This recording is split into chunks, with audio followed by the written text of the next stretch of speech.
Shalom saudara-saudara semua. Selamat berjumpa kembali di channel Kehilat Yesua. Kali ini kita akan membahas tentang Seol. Banyak orang yang tidak mengerti atau tidak pernah dijelaskan tentang Seol. Kebanyakan orang akan lebih mengerti dengan kata neraka daripada kata Seol. Seol adalah kata dalam bahasa Ibrani yang merujuk kepada dunia orang mati. Kata ini dalam bahasa Inggris diterjemahkan dengan kata hell yang berarti neraka. Dalam bahasa Yunani, kata ini juga diterjemahkan dengan kata Hades yang berarti juga neraka. Dan terdapat sekitar 61 kata di dalam Septuaginta. Kata Hades merujuk kepada suatu tempat yang tidak terlihat. Di dalam Perjanjian Lama, kata ini umum dipakai sebagai doa dan nyanyian, dan dipahami sebagai suatu tempat di mana orang baik dan orang jahat berada setelah mengalami kematian. Dalam Perjanjian Lama, ada 6 cara untuk melihat kata Seol digunakan. Pertama, karakteristik Seol. Seol diperkirakan mempunyai beberapa karakteristik. Seol sebagai suatu tempat di mana tidak ada yang bisa melarikan diri atau menyelamatkan diri dari tempat itu.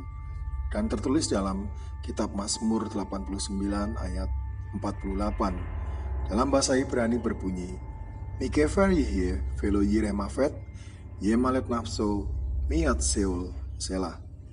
Siapakah orang yang hidup dan yang akan mengalami kematian dapat meluputkan jiwanya dari kuasa dunia orang mati? Seol sebagai suatu tempat yang tidak memberikan harapan bagi yang telah mati untuk dapat menjadi kembali hidup, dan tertulis dalam kitab Ayub 7 ayat 9. Dalam bahasa Ibrani berbunyi, kalah anan veyelak ken yoret Seol lo ya aleh. Terjemahan dalam bahasa Indonesianya, seperti awan lenyap dan hilang, demikian juga orang yang turun ke dunia orang mati tidak dapat kembali. Dalam Seol tidak ada kegiatan yang dapat dilakukan. Seol adalah tempat yang hampa akan pengetahuan dan hikmat. Bahkan tidak ada yang memuji Tuhan di sana.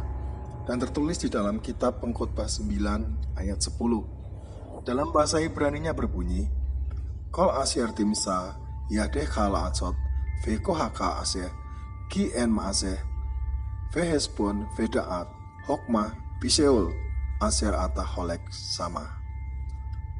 Dalam bahasa Indonesianya berarti, segala sesuatu yang dijumpai tanganmu, kerjakanlah dengan sekuat tenaga, karena tidak ada pekerjaan, peralatan, pengetahuan, dan hikmat di dunia orang mati, di mana engkau akan pergi. Seol juga merupakan tempat akan kegelapan dan keheningan. Kedua, kata Seol digunakan untuk menggambarkan sebuah tempat bagi manusia setelah dia meninggal. Ketiga, kata Seol juga merujuk kepada nama tempat di mana orang-orang jahat akan berada setelah meninggal. Dan ini juga tertulis dalam kitab Ayub 21 ayat 13. Dalam bahasa Ibrani berbunyi, Yikalu batov yemehem ufereh kaseol yehatu. Yang artinya, mereka menghabiskan hari-hari dalam kebaikan dan suatu saat pun turun juga ke dunia orang mati. Keempat, kata Seol juga menjadi suatu tempat yang menahan orang-orang benar. Namun orang-orang tersebut akan ditebus oleh Tuhan. Kelima, Seol adalah tempat di mana Tuhan berkuasa secara penuh. Dalam Seol tidak ada yang dapat melarikan diri dari hadapan Tuhan. Dan tertulis juga di dalam kitab Amos 9 ayat 2 yang berbunyi dalam bahasa Indonesia, sekalipun mereka menembus sampai ke dunia orang mati, tangan Tuhan akan mengambil mereka dari sana. Sekalipun mereka naik ke langit, aku akan menurunkan mereka dari sana. Hal ini dikarenakan Tuhan sendiri yang membawa manusia ke dalam Seol. Keenam, kata Seol juga umumnya digunakan sebagai metafora. Ada yang menggunakan Seoul sebagai sebuah metafora akan keadaan begitu dekat dengan kematian. Dan tertulis dalam kitab Yunus 2 ayat 2 yang berbunyi dalam bahasa Indonesia, "Dalam kesusahanku, aku berseru kepada Tuhan, dan Ia menjawab aku. Dari tengah-tengah dunia orang mati, aku berteriak, dan Engkau mendengarkan suaraku." Ada juga yang menggunakan Seoul sebagai suatu metafora akan masalah kehidupan. Tertulis dalam kitab Mazmur 88 ayat 3. Seoul adalah dunia bagi semua manusia setelah mati. Di dalam keyakinan Judaisme, manusia yang berbuat baik serta manusia yang berbuat jahat akan bersama-sama di Seoul. Akan tetapi, tidak semua manusia akan menetap di sana selamanya. Akan ada suatu masa di mana Tuhan menebus orang-orang yang diperhitungkan, dan orang-orang itu diperhitungkan kebenarannya.